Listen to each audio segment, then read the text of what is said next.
নতুন রাজনৈতিক দল হিসেবে জাতীয় নাগরিক পার্টিকে স্বাগত জানিয়েছে বিএনপি, জামাত সহ বিভিন্ন রাজনৈতিক দল ও বর্তমান সরকারের উপদেষ্টারা।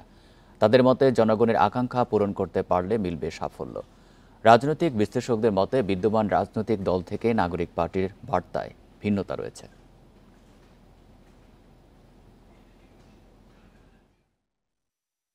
জুলাই অভ্যুত্থানে ফ্যাসিবাদী আওয়ামী লীগ সরকার পতনের ৭ মাসের মাথায় ছাত্র জনতার নতুন রাজনৈতিক দলের আত্মপ্রকাশ। শুক্রবারের এই অনুষ্ঠানে যোগ দেন বিএনপি, জামাত, বাম সহ বিভিন্ন রাজনৈতিক দলের নেতারা। এ সময় তরুণ হিসেবে জ্যেষ্ঠ নেতাদের দোয়া চান জাতীয় নাগরিক পার্টির নেতারা। অনেক প্রবীণ রাজনীতিবিদদের দেখতে পাচ্ছি। আপনাদের সকলের কাছে দোয়া চাই, ভালোবাসা চাই, শুভকামনা চাই। আমরা তরুণ আন্দোলনে শিক্ষার্থীদের ত্যাগের কথা স্বীকার করে বিএনপির সিনিয়র যুগ্ম মহাসচিব রুহুল কবির রিজভী বলেন, নতুন বার্তা দিতে পারলেই সফল হবে তারুণ্যের এ দল। মানুষের কাছে সাংস্কৃতিক বৈচিত্র্য দিতে পারবেন, তাহলেই এবং সম্প্রীতিময় সমাজের এক উদাহরণ বয়ে আসবে। জামাত ইসলামীর সেক্রেটারি জেনারেল বলেছেন, ফ্যাসিবাদ বিরোধী সব শক্তির সাথেই রয়েছে তাদের সমর্থন। ফ্যাসিবাদ বিরোধী আন্দোলনে যারাই ছিল সকলের সাথে জাতীয় চেতনায় ঐক্যের সুযোগ সবসময় রয়ে গেছে। আয়োজনে আমন্ত্রণ জানালেও উপস্থিত হননি সরকারের উপদেষ্টাদের কেউ। এদিকে শুক্রবার রাজধানীতে এক অনুষ্ঠানে পরিবেশ উপদেষ্টা বলেন, জনগণের প্রত্যাশা পূরণের ওপর নির্ভর করবে নতুন দলের সাফল্য। যদি তারা জনগণের প্রত্যাশা পূরণ করতে পারে তাহলে সফল হবে, জনগণের প্রত্যাশা পূরণ করতে না পারলে জনগণই তাদের ব্যাপারে সিদ্ধান্ত নেবে। বিশ্লেষকদের মতে বিদ্যমান রাজনৈতিক দলগুলোর থেকে ভিন্ন বার্তা দিতে চাইছে নবগঠিত দলটি। তারা অন্তত মুখে তো বলছে যে তারা জনতার রাজনীতি কায়েম করতে চায়, তারা বাংলাদেশপন্থী একটি দল হতে চায়, তারা ভারতপন্থী, পাকিস্তানপন্থী হতে চায় না, তারা পরিবারতন্ত্র চায় না এবং তারা মাঠ থেকে উঠে আসা নেতৃত্বের প্রতি সমর্থন জানাচ্ছে। দুর্নীতি, স্বজনপ্রীতি দূরে সরিয়ে সাধারণ মানুষকে ক্ষমতার উৎস হিসেবে প্রতিষ্ঠার আশ্বাসই দিচ্ছে জাতীয় নাগরিক পার্টি। ক্ষমতা না জনতা, সংগ্রাম। ইকরামুল কবির, ইন্ডিপেন্ডেন্ট নিউজ, ঢাকা। অবশেষে আত্মপ্রকাশ করল জাতীয় নাগরিক পার্টি। দলের আহ্বায়ক নাহিদ ইসলাম আর সদস্য সচিব আক্তার হোসেন। কেন্দ্রীয় কমিটির আংশিক নাম ঘোষণার পর দলের আহ্বায়ক নাহিদ ইসলাম তার বক্তব্যে বলেন, বাংলাদেশকে আর কখনো বিভাজিত করা যাবে না। দেশে পাকিস্তান আর ভারত কেন্দ্রিক কোনো রাজনীতির আর ঠাঁই হবে না। বৈষম্য বিরোধী ছাত্র আন্দোলনের ব্যানারে ছাত্র জনতার গণঅভ্যুত্থানের মুখে গত ৫ আগস্ট হাসিনা সরকারের পতন হয়। এরপর থেকে আলোচনায় আসে ছাত্র জনতার নতুন রাজনৈতিক দলের। অবশেষে শুক্রবার জনসমুদ্রের মাঝে আত্মপ্রকাশ করল নতুন রাজনৈতিক দল জাতীয় নাগরিক পার্টির আহ্বায়ক নাহিদ ইসলাম আর সদস্য সচিব আক্তার হোসেন। জুলাই গণঅভ্যুত্থানের অগ্রনায়কগণ এবং এক দফার ঘোষক আহ্বায়কের নাম হচ্ছে নাহিদ ইসলাম এবং সদস্য সচিব আক্তার হোসেন। দলে নাসিরউদ্দিন পাটোয়ারি প্রধান সমন্বয়কারী, হাসনাত আবদুল্লাহ দক্ষিণাঞ্চলের মুখ্য সংগঠক ও সার্জিস আলম উত্তরাঞ্চলের মুখ্য সংগঠক পদে দায়িত্ব পেয়েছেন। সিনিয়র যুগ্ম আহ্বায়ক পদে সামান্তা শারমিন, আরিফুল ইসলাম, সিনিয়র সদস্য সচিব পদে তাসনিম জারা, নাহিদ সারোয়ার নিভা। এই বাংলাদেশে একটি স্বনির্ভর পররাষ্ট্রনীতি প্রতিষ্ঠা করতে চায়, এদেশের মানুষের ভাগ্যের উন্নয়ন করতে চায়, জনস্বার্থের পলিসি নির্মাণ করতে চায়। আত্মপ্রকাশ অনুষ্ঠানে বাংলাদেশের স্বাধীনতা সংগ্রামের ইতিহাস তুলে ধরা হয়। ডকুমেন্টারির মাধ্যমে উপস্থাপন করা হয় ফ্যাসিস্ট হাসিনার নির্দেশে সংগঠিত হত্যাকাণ্ডের চিত্র। আমাদের দেশের যারা ডিফেন্স অফ ফার্স্ট লাইন বিডিআরদেরকে আপনারা দেখেছেন কিভাবে ভারতীয় আগ্রাসনের মধ্য দিয়ে হত্যা করা হয়েছে। সরকারি যত কর্মকর্তা কর্মচারী আছে তারা যেন আর তাদের দায়িত্ব পালন বাদ দিয়ে তোষামোদির রাজনীতিতে লিপ্ত না হয়। আত্মপ্রকাশ অনুষ্ঠানের শেষ বক্তব্যে আহ্বায়ক নাহিদ ইসলাম জানান, এই দেশকে আর কেউ বিভাজিত করতে পারবে না, আর ভারতপন্থী পাকিস্তানপন্থী রাজনীতি এই দেশে আর হবে না। সেই সঙ্গে গণপরিষদ নির্বাচনের লক্ষ্য নিয়ে এই দল এগিয়ে যাবে। আজকের এই মঞ্চ থেকে শপথ করতে চাই যে বাংলাদেশকে আর কখনোই বিভাজিত করা যাবে না। বাংলাদেশে ভারতপন্থী পাকিস্তানপন্থী কোনো রাজনৈতিক ঠাঁই হবে না। কমিটির সদস্যদের সাথে বৈঠক করে নতুন দলের গঠনতন্ত্রের খসড়া চূড়ান্ত করা হবে। শ্রেণী বৈষম্যহীন সমাজ গড়ে তোলার প্রত্যয় নিয়ে আত্মপ্রকাশ করল ছাত্র জনতার নতুন রাজনৈতিক দল জাতীয় নাগরিক পার্টি। রাজনৈতিক বিশেষজ্ঞরা বলছেন, আগামীতে দলের সদস্যদের কর্মকাণ্ডের উপর নির্ভর করবে ভোটের রাজনীতিতে কতটুকু প্রভাব ফেলতে পারবে এই নতুন দল। নূরে আলম, ইন্ডিপেন্ডেন্ট নিউজ, ঢাকা। বিগত 53 বছরে গতানুগতিক রাজনীতির বাইরে এসে জনসাধারণকে নতুন কিছু উপহার দেবে জাতীয় নাগরিক পার্টি। আত্মপ্রকাশ অনুষ্ঠানে এমন আকাঙ্ক্ষার কথাই জানান নানা শ্রেণী পেশার মানুষ। জুলাই অভ্যুত্থানে নেতৃত্ব দানকারী তরুণরা বলছেন, বৈষম্যহীন দুর্নীতিমুক্ত বাংলাদেশের জন্য কাজ করবেন তারা।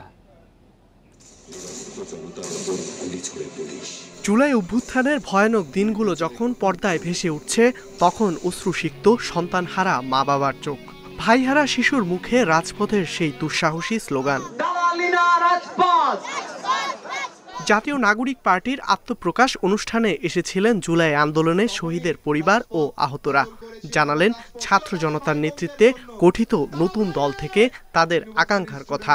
রক্তের বিনিময়ে যে ফ্যাসিবাদের পতন হয়েছে, তার যেন আর পুনর্জন্ম না হয়। অবস্থা যাতে কখনো আর না আসে বাংলাদেশে, এই প্রত্যাশা করি। কেউ কেউ কখনো প্রাধান্য বিস্তার কারণে ফ্যাসিবাদী তৈরি হয়ে যাচ্ছে নিচে, যার জন্য তৃতীয় পক্ষ আরেকটি দল যদি বাংলাদেশে তৈরি হয়, এই দেশে ভারসাম্য রক্ষার জন্য প্রয়োজন। আমার ভাই তো শহীদ হয়ে গেছে, কিন্তু যারা আছে, যারা এই দেশটাকে স্বাধীন করার পরেও এখনো আছে, ওরাই যখন রাজনৈতিক দল গঠন করতেছে, তখন ওদের প্রতি আমার অনেক বেশি প্রত্যাশা। সাশ্রয় মূল্যে সর্বসাধারণের চিকিৎসা, বেকারত্ব দূর করা। আত্মপ্রকাশ অনুষ্ঠানে দেশের নানা প্রান্ত থেকে মিছিল নিয়ে মানিক মিয়া এভিনিউতে ছুটে আসেন নানা শ্রেণী পেশার হাজারো মানুষ। তাদের প্রত্যাশা, গতানুগতিক রাজনীতির বাইরে গিয়ে নতুন বাংলাদেশের কথা বলবে ছাত্র জনতার নেতৃত্বে আসা নতুন দল। আমরা সবাই মিলেমিশে নতুন করে একটা বাংলাদেশ গঠন করবো। নাহিদ ইসলাম বা সার্জিৎ যারা আছেন, তারা নিঃসন্দেহে দুর্নীতিমুক্ত দেশ গড়তে পারবেন। দলগুলো 16 বছরেও একটি স্বৈরাচারকে পতন করতে পারেনি, কিন্তু তরুণরাই কিন্তু সেটা করতে পেরেছে। তা আমি মনে করি এখন গতানুগতিক যে রাজনীতি ছিল, সেটা দেশকে পরিবর্তন করতে পারেনি। তারা জীবন বাজি রেখে সাধারণ মানুষের জন্য কাজ করবে, আমরা এই আশা রেখেই নতুন দলের সামনে আমরা এসেছি। এই নতুন বাংলাদেশ, আগামীর বাংলাদেশ নির্মাণের জন্য এই সংগঠন অত্যন্ত জরুরি।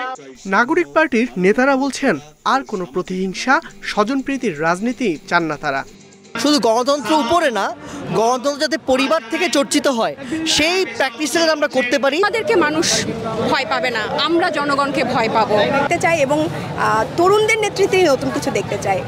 নতুন রাজনৈতিক দলকে স্বাগত জানাতে আত্মপ্রকাশ অনুষ্ঠানে উপস্থিত হয়েছিলেন বিভিন্ন রাজনৈতিক দলের জ্যেষ্ঠ নেতা, কূটনীতিবিদ ও রাষ্ট্রের বিশিষ্টজনেরা। দীর্ঘ 15 বছরের স্বৈরাচারী শাসন ব্যবস্থার কোনো পরিবর্তন ঘটাতে পারেনি দেশের বড় রাজনৈতিক দলগুলো, কিন্তু বৈষম্য বিরোধী ছাত্র আন্দোলন মাত্র 1 মাসের আন্দোলনে সেই সরকারের পতন ঘটিয়েছে। তাই বৈষম্য বিরোধী ছাত্র আন্দোলন এবং জাতীয় নাগরিক কমিটির সমন্বয়ে গঠিত এই নতুন রাজনৈতিক দল থেকে জনগণের প্রত্যাশা অনেকটাই ভিন্ন। তবে কতটুকু পূরণ করতে পারবে জনগণের আকাঙ্ক্ষা, সেটি দেখার বিষয়। ইকরামুল কবির, ইন্ডিপেন্ডেন্ট নিউজ, ঢাকা। নিরাপদ বাংলাদেশ করতে আগামী নির্বাচন বড় একটি সুযোগ উল্লেখ করে ভোটে সনাতন ধর্মাবলম্বীদের সমর্থন চেয়েছেন বিএনপির ভারপ্রাপ্ত চেয়ারম্যান তারেক রহমান। শুক্রবার বিকেলে চট্টগ্রামে জন্মাষ্টমী উদযাপন পরিষদের সম্মেলনে লন্ডন থেকে ভার্চুয়ালি যোগ দিয়ে তিনি এই সমর্থন চান। তারেক রহমান বলেন, আওয়ামী লীগ সবসময় সনাতন ধর্মাবলম্বীদের ব্যবহার করেছে। চট্টগ্রামের জে.এম. সেন হল প্রাঙ্গণে সম্মেলনের আয়োজন করে জন্মাষ্টমী উদযাপন পরিষদের কেন্দ্রীয় কমিটি। সম্মেলনে যোগ দেন বিভিন্ন মঠ মন্দিরের সাধু সন্ন্যাসীরা। স্থায়ী কমিটির সদস্য আমির খসরু মাহমুদ চৌধুরী সহ বিএনপি নেতারা উপস্থিত ছিলেন। সম্মেলনে লন্ডন থেকে ভার্চুয়ালি যোগ দেন বিএনপির ভারপ্রাপ্ত চেয়ারম্যান তারেক রহমান। তিনি বলেন, গত 1.5 দশকে সনাতন ধর্মাবলম্বীদের বাড়ি ও স্থাপনায় হামলা ধর্মীয় কারণে নয়, রাজনৈতিক কারণে হয়েছে। তিনি অভিযোগ করেন, দলীয় স্বার্থে সনাতন ধর্মাবলম্বীদের ব্যবহার করা হয়েছে। আপনাদের প্রতি আহ্বান, আপনাদের ধর্মীয় পরিচয়কে ভবিষ্যতে আর যাতে কেউ নিজেদের হীন স্বার্থে ব্যবহার করতে না পারে, সে ব্যাপারে আপনাদেরকে সতর্ক থাকার জন্য আমি বিনীত আহ্বান জানাই। এই বাংলাদেশে ধর্ম বর্ণ নির্বিশেষে বাঙালি অবাঙালি, বিশ্বাসী অবিশ্বাসী কিংবা সংশয়বাদী, বাংলাদেশের প্রতিটি নাগরিকের একমাত্র গর্বিত পরিচয়, আমরা বাংলাদেশী। নির্বাচিত সরকার ছাড়া গণতন্ত্র নিশ্চিত করা যাবে না মন্তব্য করে আগামী নির্বাচনে সনাতন ধর্মাবলম্বীদের সমর্থন চান তারেক রহমান। একটি নিরাপদ বাংলাদেশ গড়ার জন্য আমাদের সবার সামনে আগামী জাতীয় নির্বাচন একটি বিরাট বড় সুযোগ। এই সুযোগকে কাজে লাগিয়ে ধর্ম বর্ণ নির্বিশেষে সকলের জন্য একটি নিরাপদ গণতান্ত্রিক দেশ গড়ার জন্য বিএনপি আপনাদের সমর্থন এবং সহযোগিতা চায়।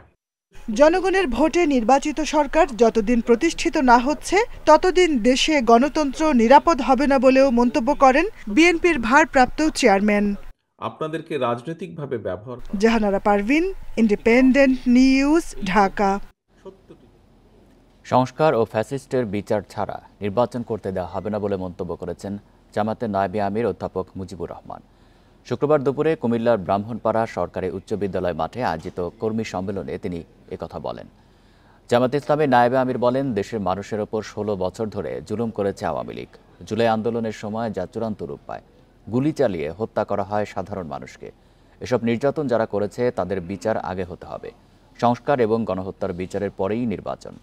বিগত 3টি ভোট সুষ্ঠু হয়নি বলেও উল্লেখ করেন তিনি। বলেন, সেগুলোই প্রমাণ করেছে বাংলাদেশের দলীয় সরকারের অধীনে কোনো নিরপেক্ষ নির্বাচন হতে পারে না।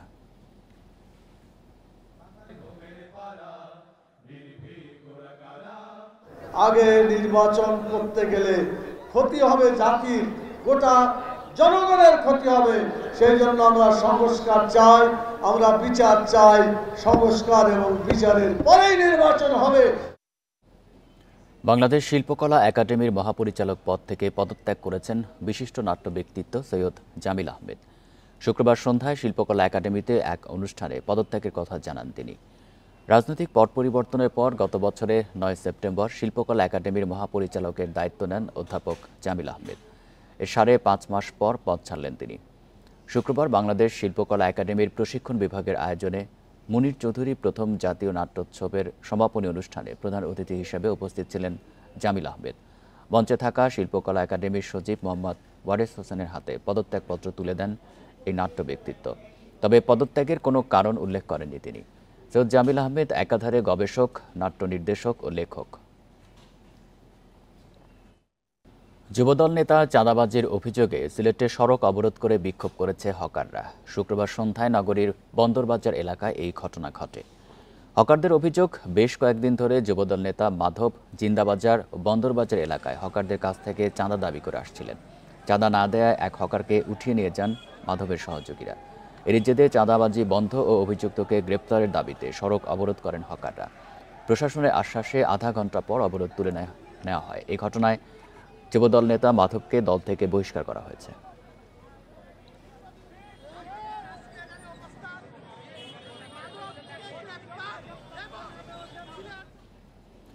আজ মানববন্ধনের ঘোষণা দিয়েছে সুশাসনের জন্য নাগরিক সুজন। বেলা 11টায় সারা দেশে একযোগে চলবে এই কর্মসূচি। দেশের আইনশৃঙ্খলা পরিস্থিতির উন্নয়ন এবং গণতান্ত্রিক সমাজ বিনির্মাণের দাবিতে সুজনের এই মানববন্ধন। রাজধানীতে এই মানববন্ধন হবে জাতীয় সংসদ ভবনের সামনে, মানিক মিয়া এভিনিউ ও শেরেবাংলা নগরে। এতে উপস্থিত থাকবেন সুজনের সম্পাদক বদিউল আলম মজুমদার।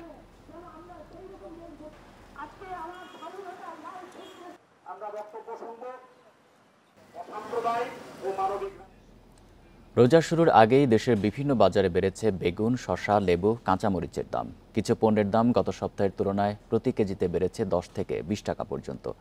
এর জন্য খুচরা ব্যবসায়ীরা পাইকারদের দোষ দিলেও ক্রেতারা বলছেন, রোজাকে কেন্দ্র করে এখন থেকেই সক্রিয় সিন্ডিকেট।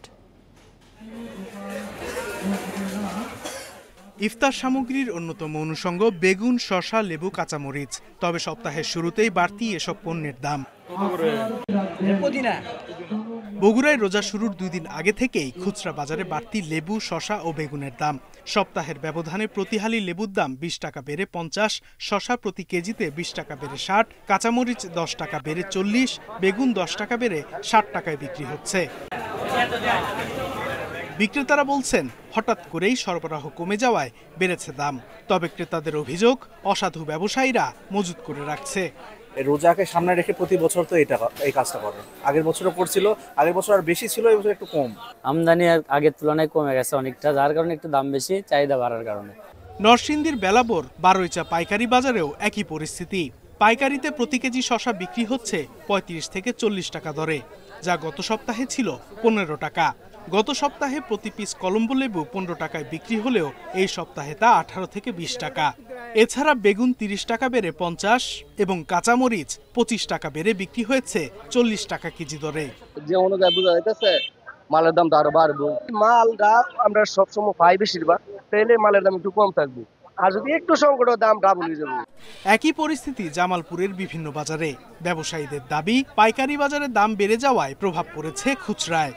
তবে ক্রেতারা বলছেন বাজার তদারকির অভাবে দৌরাত্ম্য বেড়েছে সিন্ডিকেটের দ্বারাই আজকে এই কাম হইতাছে, নাইলে আমরা সাধারণ মানুষ কয় টাকা কামাই করি, বাজারে এসে হিমশিম খেয়ে যাইতেছি। সরকারের মনিটরিং এর যে সমস্যাটা আছে সেটা তো আছেই, পাশাপাশি বাজারে যে ব্যবসায়ীরা আছে তারাও মূলত 10 টাকা 20 টাকা করে বেশি নিচ্ছে প্রত্যেকটা দ্রব্যের মধ্যে।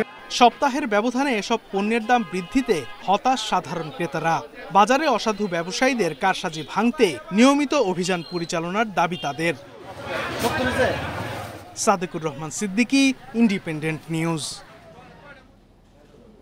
এ নিয়ে আরও জানাতে জামালপুর ও নরসিংদী থেকে যুক্ত হচ্ছেন সহকর্মীরা। শুরুতেই জামালপুর থেকে জানাবেন সহকর্মী সাইমুম সাব্বির শোভন।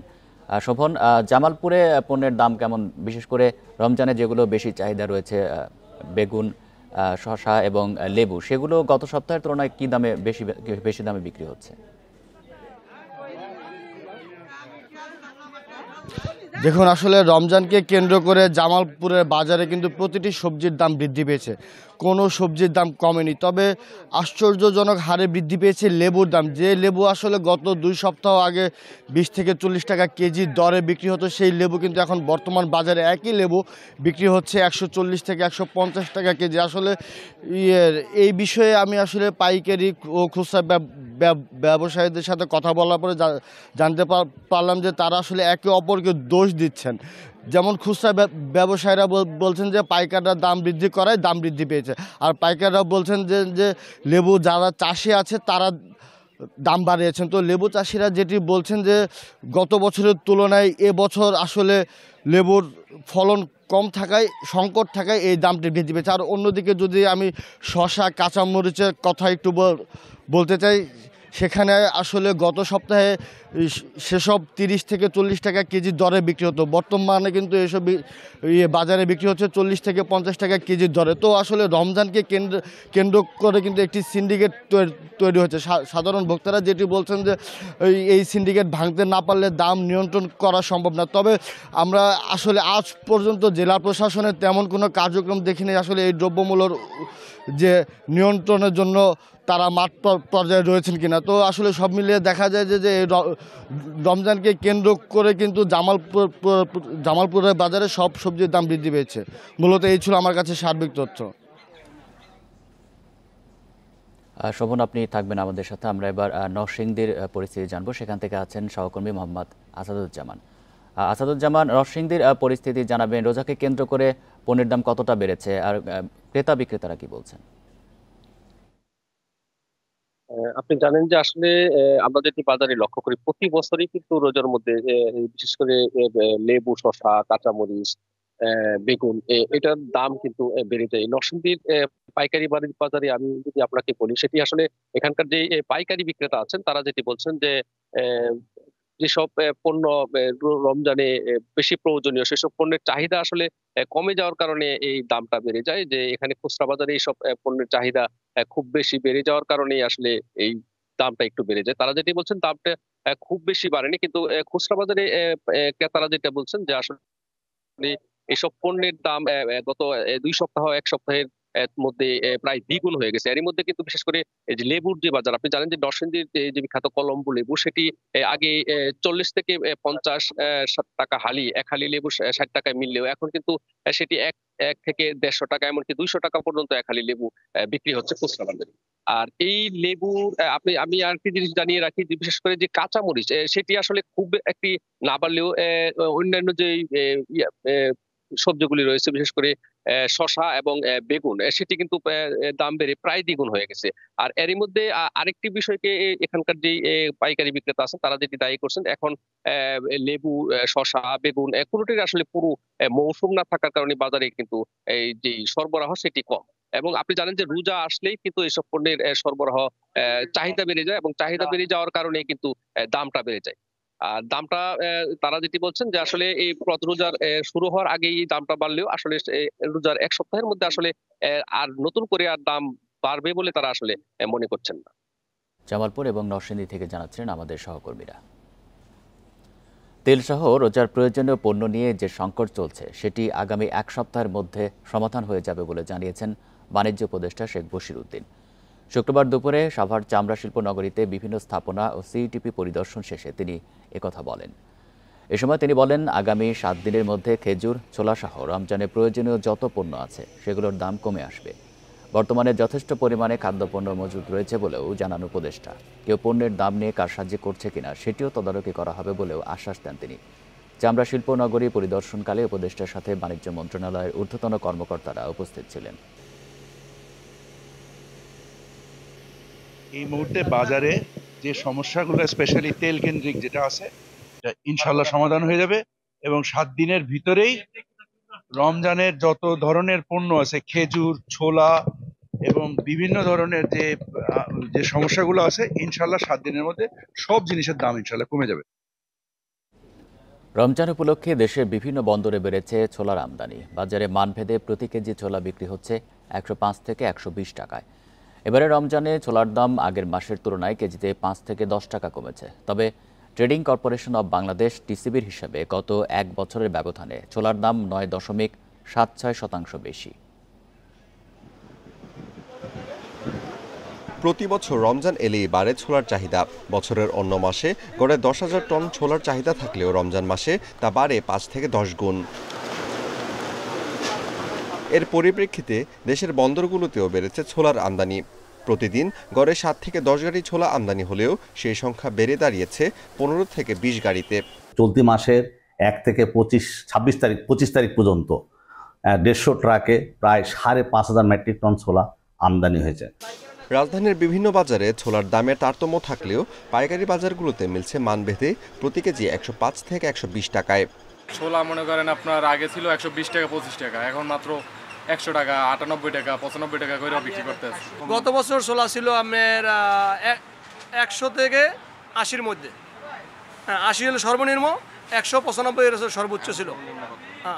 এখন সর্বনিম্ন 95 টাকার নিচে কোনো ছোলা নাই। ভোক্তা অধিকার আছে, জেলা প্রশাসন আছে, ওনারা ম্যাজিস্ট্রেট নিয়োগ করতে পারে। তারপরে পুলিশ এদেরকে দিয়ে যদি ধরপাকড় করে তাহলে আমার মনে হয় আরো কন্ট্রোলে আসতে পারে। আমদানিকারকেরা জানান, এবার বেড়েছে ছোলার আমদানির পরিমাণ, তাই রোজার শুরুর কয়েকদিনের মধ্যে ছোলার দাম কমতে পারে।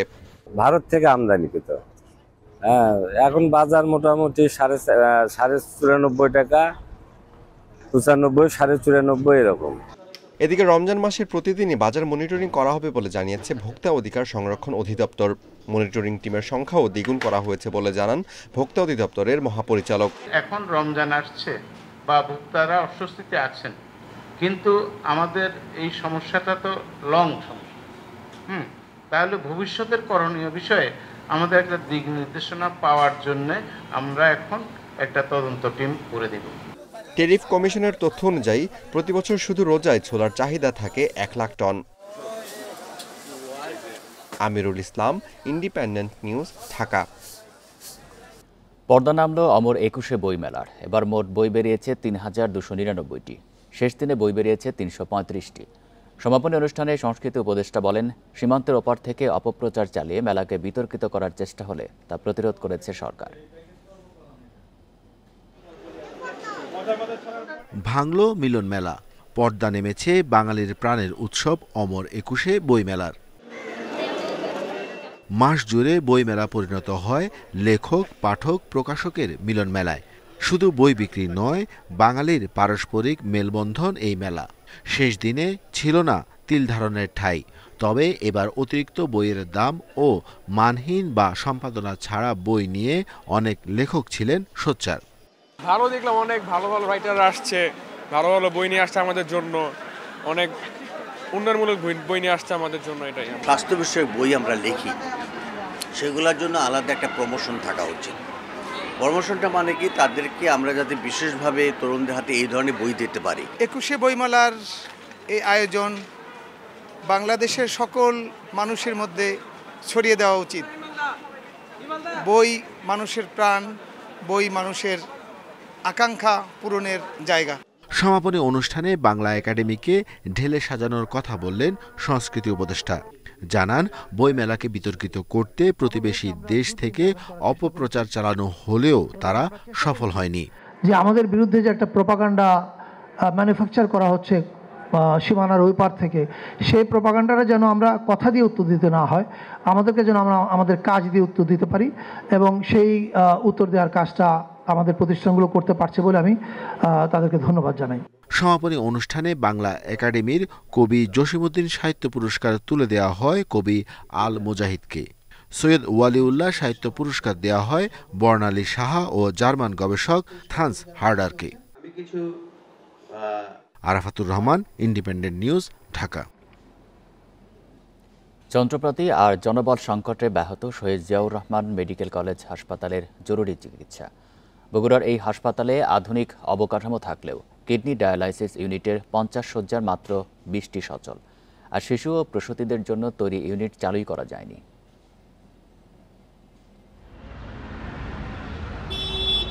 উত্তরাঞ্চলের 8 জেলার মানুষের চিকিৎসা সুবিধা নিশ্চিতে 1992 সালে বগুড়ায় গড়ে তোলা হয় শহীদ জিয়াউর রহমান মেডিকেল কলেজ ও হাসপাতাল।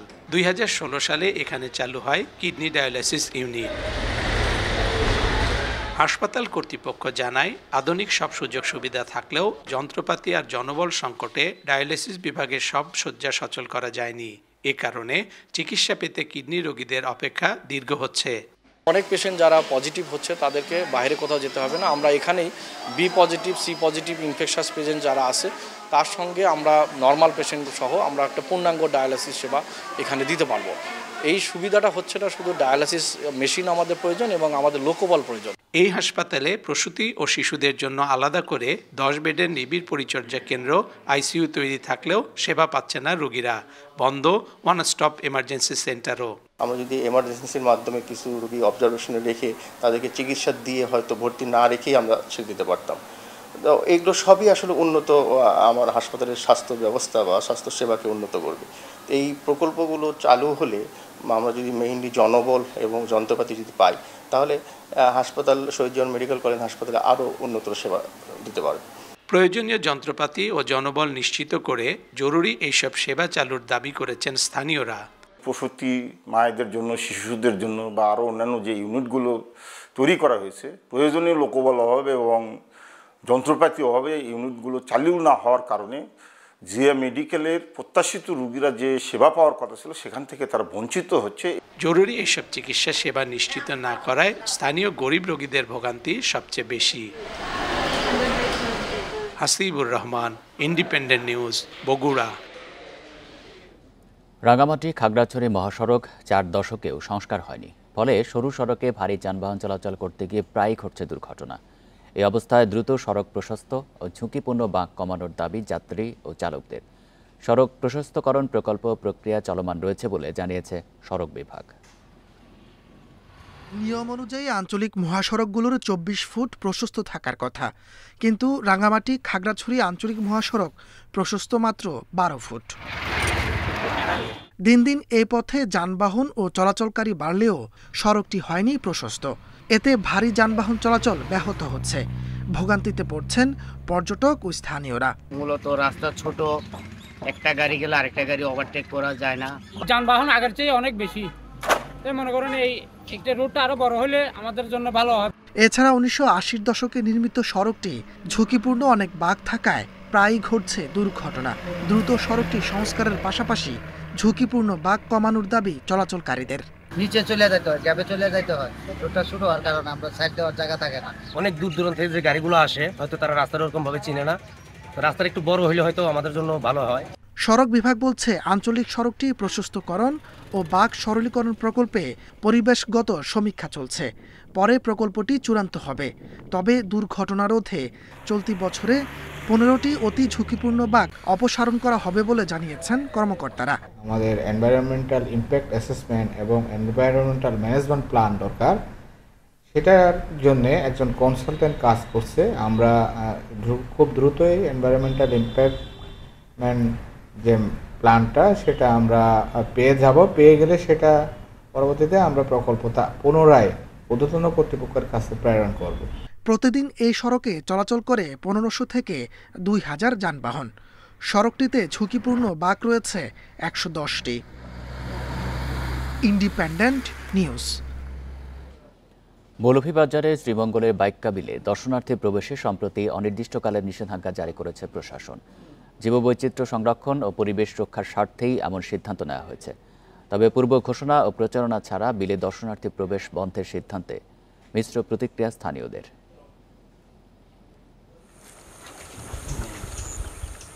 হাজারো পাখির কলকাকলিতে মুখরিত দেশের অন্যতম অভয়ারণ্য মৌলভীবাজারের বাইক্কাবিল। বিভিন্ন ধরনের মাছ ও শতাধিক প্রজাতির পরিযায়ী পাখির দেখা মেলে এখানে।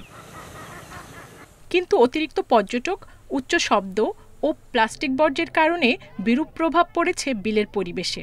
তাই গেল 12 ফেব্রুয়ারি পর্যটক প্রবেশে নিষেধাজ্ঞা দিয়েছে প্রশাসন। এই সিদ্ধান্তকে স্বাগত জানিয়েছেন স্থানীয় বাসিন্দা ও প্রকৃত প্রেমীরা। এই প্রাকৃতিক সম্পদকে রক্ষার জন্য উপদেষ্টা যে সিদ্ধান্ত নিয়েছেন তাকে আমরা ধন্যবাদ জানাই। এই যে পলিথিনগুলো পালানো হয়, মানে লোকজনের চিল্লাচিল্লি করে, পাখিদের সমস্যা হয়। এরা তো পাখিগুলো হচ্ছে অতিথি পাখিগুলা, ওরা যদি নিরাপদ স্থানে না থাকে তাহলে আগামী বছরে ওরা পাখি আসবে না। তবে পূর্ব ঘোষণা ছাড়া হঠাৎ এমন সিদ্ধান্তের কারণে দেখা গেছে মিশ্র প্রতিক্রিয়া। যদি প্রচারণা দেওয়া হইতে পারে যে দোকান নিষেধ বা এবছর কোনো খামখাজর বা ইয়োর, তাহলে ঠিক আছে যে আমরা আসলাম না। 1.5 ঘন্টা পথ অতিক্রম করে মানে আসার পরে আমরা এটার ভিতরে ঢুকতে পারলাম না। এখন ওই উনি না মানে নিষেধ দিতেছে। এদিকে প্রশাসন জানিয়েছে পরিবেশ বান্ধব পর্যটন নীতিমালার আওতায় ভবিষ্যতে আবারও পর্যটকদের জন্য উন্মুক্ত করার পরিকল্পনা রয়েছে। এটা কিছুদিন গেলে আমরা সুনির্দিষ্টভাবে বলতে পারবো আসলে সেখানে জীববৈচিত্র্য বা সেখানে বসবাসরত জীব এবং অন্যান্য প্রাণীর কী ধরনের উপকার আসলো এবং কত বেশি সংখ্যক আসছে বা কী ধরনের ইম্প্যাক্ট পড়েছে, সেটা আরও কিছুদিন যাওয়ার পর আমরা সুনির্দিষ্ট কোনো স্টাডির মাধ্যমে সুনির্দিষ্ট তথ্য আপনাদের দিতে পারবো। 2003 সালের বিলুপ্ত প্রজাতির মাছের বংশ রক্ষায় হাইল হাওরের 100 হেক্টর আয়তনের বাইক্কাবিলকে স্থায়ী অভয়াশ্রম ঘোষণা করে সরকার। Independent news. এই ছিল এখনকার সংবাদে। ইন্ডিপেন্ডেন্ট টেলিভিশনের সব খবরের আরও বিস্তারিত জানতে চোখ রাখুন ফেসবুক, ইউটিউব এবং এক্সে। ধন্যবাদ সবাইকে।